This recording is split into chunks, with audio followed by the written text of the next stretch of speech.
ரகுவம்சம் ஆறாம் பகுதி.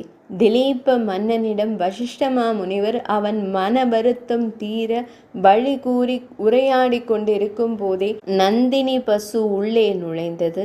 அதன் கன்றும் அதனை தேடி ஓடிற்று.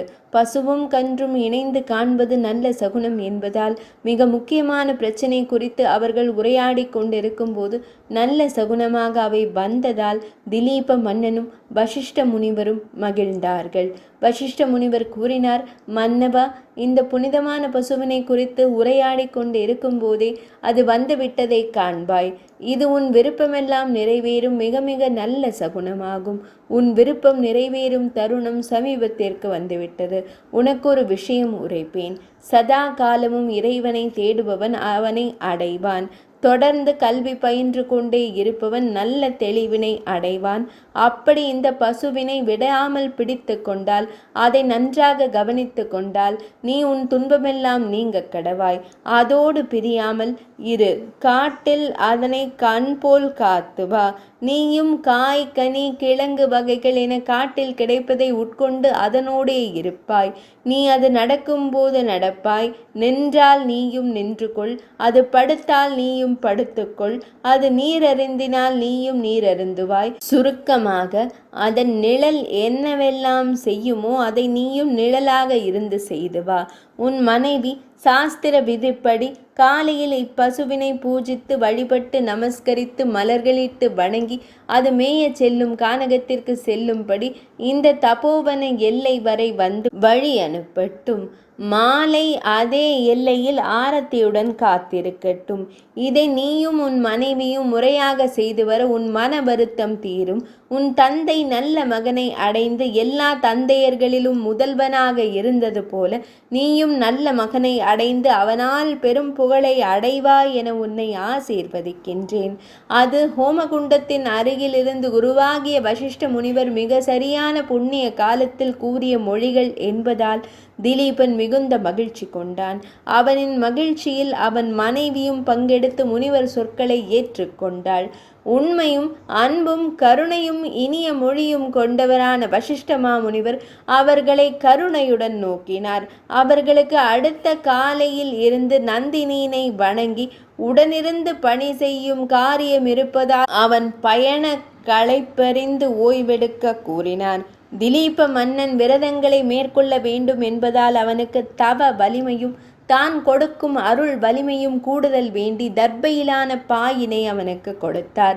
பர்ணசாலையில் ஓய்வெடுத்த திலீப மன்னன் விடியல் வரப்போவதை வசிஷ்ட முனிவரின் சீடர்கள் அதிகாலையில் எழுப்பிய வேத ஒலியில் இருந்து உணர்ந்து எழுந்தான். மனதால் பரம்பொருளை தொழுது அவன் அந்த ஆசிரமத்தின் தரையினை தொட்டு வணங்கி எழுந்தான். அவனுக்கு முன்பே எழுந்த சுதக்ஷனை பசுவினை நீராட்டி சந்தனமிட்டு மலர் மாலையிட்டு தூப தீபமிட்டு வணங்கினாள். காலையில் காட்டிற்கு மேய செல்லும் நந்தினி பசு மாலையில்தான் வரும் என்பதால் அதன் கன்று வேண்டும் மட்டும் பாலை அருந்தும்படி அனுமதித்தாள். அது நிறைவாக அருந்திய பின் கட்டி வைத்து தடவி கொடுத்தாள். அவள் மிகச்சிறந்த பதிவிரதை, கணவனை கண்ணென போற்றும் குலமகள், தலை சிறந்த பண்புகள் யாவும் நிரம்பியவள். அவள் அந்த பசுவோடு செல்லும் கணவனை பின் தொடர்ந்தாள். மிகுந்த பக்தியுடனும் ஸ்ரத்தையுடனும் அவள் கணவனை பின் தொடர்ந்தது. ஸ்மிருதி நூல்கள் வேதத்தின் வழியினை சரியாக பின்பற்றுவது போல் அவனை மிக பவ்யமாக பின்தொடர்ந்தாள். அவளின் சிரமம் அறிந்த திலீபன் முனிவர் கூறியபடி அவளை தபோவன எல்லையில் நிறுத்தி ஆசிரமத்திற்கு அனுப்பிவிட்டு நந்தினியுடன் கானகம் புகுந்தான். அங்கே பிருது மகாராஜா பூமியினை காத்தது போல் பசுவினை காத்து நின்றான். பிருது மகாராஜா கதை புராணத்தில் கூறப்பட்டது. அவன் பூமி நல்ல விளைச்சல் தராததால் அதன் மேல் கோபம் கொண்டு தண்டிக்க முயன்றான். அப்போது பூமி தாயோ அக்கிரமம் மிகுந்துவிட்டால் தன்னால் உலகிற்கு நல்ல விளைச்சல் கொடுக்க முடியாது என கூறி தயங்கி நின்றாள். ஆனாலும் அவனுக்கும் அவன் நாட்டுக்குமானதை தன்னால் கொடுக்க முடியும், அவன் பொருட்டு கொடுக்க முடியும் என ஒரு பசுவாகி நின்றாள். அந்த பசுவிடமிருந்து தானியமும் செல்வமும் எல்லாமும் அவன் பெற்றான். 4 சமுத்திரங்களும் அதன் மடியாகின. அவன் மிகுந்த கவனத்துடன் அந்த பசுவினை பராமரித்தான். திலீப மன்னன் இதனை தான் செய்ய வேண்டிய கர்ம விரதமாக ஏற்றதனால் தன்னோடு எந்த சேவகர்களையும் பணியாள்களையும் அழைத்து வரவில்லை. நந்தினி பசுவின் எல்லா தேவைகளையும் அவன் ஒருவனே தவமாக செய்தான். அவனுக்கு கானகத்தில் தன்னை காக்கவும் தெரியும் என்பதால் அவனுக்கு யார் உதவியும் அவசியமில்லை. மனுவம்ச மன்னர்கள் தங்களை தாங்களே காத்து கொள்ளும் பயிற்சியில் எப்போதும் தேர்ந்திருந்தார்கள்.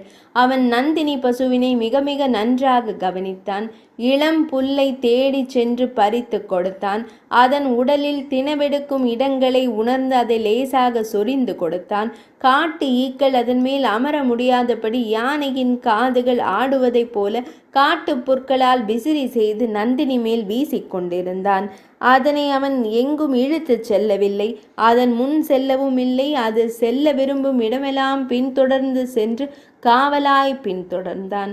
அவன் அப்போது அரசனாய் மக்களோடு ஒன்றித்தது போல் இப்போது இந்த பசுவோடு ஒன்றித்து போனான். அது நடந்தால் நடப்பான், அது நின்றால் நிற்பான், அது ஓய்வெடுத்தால் தானும் ஓய்வெடுப்பான், அது அசையிட்டால் தானும் பழைய நினைவுகளை அசையிடுவான். அந்த பசுவின் நிழலாகவே மாறிப்போனான் மன்னன் திலீபன். அவனிடம் அப்போது வெண்கொற்ற கொடை இல்லை, மணிமுடி இல்லை, செங்கோல் இல்லை, முத்திரை மோதிரம் இல்லை. அவன் சாமானியரில் ஒருவனாக காட்டில் பசுவினை மேய்த்து கொண்டிருந்தான். காட்டில் யானைக்கு மதம் பிடித்திருப்பதை அதன் காதோரம் இருந்து ஒழுகும் மஸ்து எனும் திரவம் கொண்டுதான் அறிய வேண்டியது அல்ல. சில யானைகளுக்கு அது ஒழுகாமலே மதம் பிடித்திருப்பது அறியப்படும். அப்படி இவனிடம் எந்த அரச அடையாளமும் இல்லாவிட்டாலும் அவனின் முக வசீகரமும் தேஜஸும் அவன் செய்யும் செயல்களின் அழகும் அவன் ஒரு அரசன் என்பதை அறிய வைத்தது. அவன் தன் நீண்ட முடியினை கொண்டையிட்டு காட்டுக்கொடியால் கட்டியிருந்தான். பசுவினை எப்போதும் காக்கும்படி நானேற்றிய வில்லினை கொண்டிருந்தான். முதுகில் அம்புகள் கூட இருந்தது. அவன் அப்படி காட்டில் நின்ற காற்றின் நாட்டில் மட்டுமல்ல காட்டிலும் தீயவர்களை அவன் விடுவதில்லை என்பது போல் இருந்தது. அரண்மனையில் தன் புகழ் பாடும் இனிய பாடகர்களின் பாடலை கேட்டவன் அவன். அங்கே அந்த கானகத்தில் இனிய பறவைகளின் ஒலி மரங்களின் இடையில் இருந்து ஒலித்து அவனை புகழும் துதிப்பாடல் போலவே இருந்தது. தீயவர்களை தண்டிப்பதில் வருண பகவான் சரியானவர். அப்படி அவனும் வருணனின் சாயல் என்பதை கானகத்தின் மேல் நின்ற மேகங்கள் சாட்சியாய் கூறியது. காற்றின் தோழனான அக்னி போல் ஒளி கொண்டவனும் பூஜிக்கத்தக்கவனுமான அவன் நகர வீதிகளில் நடந்தால் இளம் பெண்களெல்லாம் திரண்டு மாடத்தில் இருந்து அவன் மேல் அட்சதையும் பொரியும் தூவி வரவேற்பார்கள். அப்படி காற்றில் ஆடிய மரங்களின் இளம் கிளைகள் நல்ல மலர்களை மணமிக்க நறுமணமிக்க மகரந்த பொடியுடன் தூவி அவனை வரவேற்று மகிழ்ந்தன. அவன் வில்லேந்தி நின்றாலும் பொன்வண்ணமுடைய அழகிய மான்கள் அஞ்சாது அவன் அருகே வந்து நின்று தங்கள் விழிகளின் பயனை அடைந்தன. காட்டில் வில்லேந்திய வேடர்களையே கண்டு அஞ்சி ஓடிய மான் முதலில் வில்லேந்தி காப்பவரும் உண்டு என வந்து அடைக்கலமாகி நின்றன. விழிகளின் பயன் நல்ல வடிவத்தை காண்பது எனும் புண்ணியத்தை அம்மான்கள் பெற்றன. நகரின் வீதியில் இருபுறமும் பெண்கள் நின்று அவனை அன்புடனும் பெருமையுடனும் நோக்குவதைப் போல அம்மான்கள் அவனை நோக்கின. கானகத்தில் காற்றின் இனிய ஓசைகள் பல உண்டு. மூங்கிலில் வண்டுகளிட்ட துளை வழியே செல்லும் காற்று எழுப்பும் ஓசைகளும் அப்படியானது. அவை வன தேவதைகள் திலீபனை வரவேற்று வாழ்த்தி பாடிய கானங்கள் போலவே இருந்தது. மலை அருவிகளின் ஈரம் மிகுந்த காற்று அவன் வெயிலால் களைப்படையாமல் இருக்க அவனை தழுவி குளிர்வித்து உற்சாகம் கொடுத்தது. இதனால் அவனுக்கு வெண்கொடை இல்லாவிட்டாலும் வெயிலின் தாக்கமில்லை. விரதத்தினால் பரிசுத்தமானவனை அந்த குளிர்ந்த காற்று அப்படி உபசரித்தது. நல்ல காற்றுக்கு தேவையான 3 பண்புகளும் அங்கே இருந்தது. குளிர்ந்த தன்மையுடன் மெல்லியதாக நறுமணத்துடன் வந்த காற்று அவனுக்கு சேவகம் புரிந்தது. அவனின் புண்ணியமான காலடி பட்டவுடன் காடு ஆசி பெற்றது. நெருப்பால் காடு அழியும் போது மழை ஒன்றுதான் அதனை அணைத்து மீண்டும் எழுப்ப முடியும். அப்படி அவன் காலடி பட்டதும் அந்த காடு இன்னும் பசுமையானது. மலர்கள் கனி வகைகள் என பசுமையின் பலனை அது கொடுத்தது. அங்கு பலமான விலங்குகள் கூட பலமற்ற விலங்குகளை அச்சுறுத்தாமல் சேர்ந்து வாழ ஆரம்பித்தது. கானகமே அவனுக்கு பணிந்து செழுமையும் அன்பும் கொடுக்க ஆரம்பித்தது. அப்படியான கானகத்தில் நந்தினி பசுவினை அவன் நல்ல வகையில் காத்து வந்தான். பகலெல்லாம் ஒளி வீசி உலகை காக்கும் சூரியன் அந்தியில் சிவந்த அஸ்தமனம் நோக்கி செல்லும் போது பகலெல்லாம் தன் திருப்பாதங்களால் கானகத்தை பரிசுத்தமாக்கிய நந்தினி பசு அந்திவான சூரியன் போல துளிர் செந்நிறம் உடைய நந்தினி பசுவும் ஆசிரமம் நோக்கி திரும்பும் திலீபனும் அந்தி மாலையில் சூரியனை தொடரும் நட்சத்திரம் போல் நந்தியினை தொடர்வான். பாதாளத்திற்கும் சொர்க்கத்திற்கும் இடைப்பட்ட பூமியின் பாலகனான திலீபன் அந்த பசுவினை பின்தொடர்ந்தான். அது தேவர்களுக்கான காரியம், பித்ருக்களுக்கான காரியம், இன்னும் இந்த உலகத்தின் காரியங்களுக்காக வந்த பசு. வசிஷ்ட முனிவர் உலக நலனுக்காக வைத்திருக்கும் பசு என்பதால் பவ்யமாக அதை பின்தொடர்ந்தான் திலீபன் மன்னன்.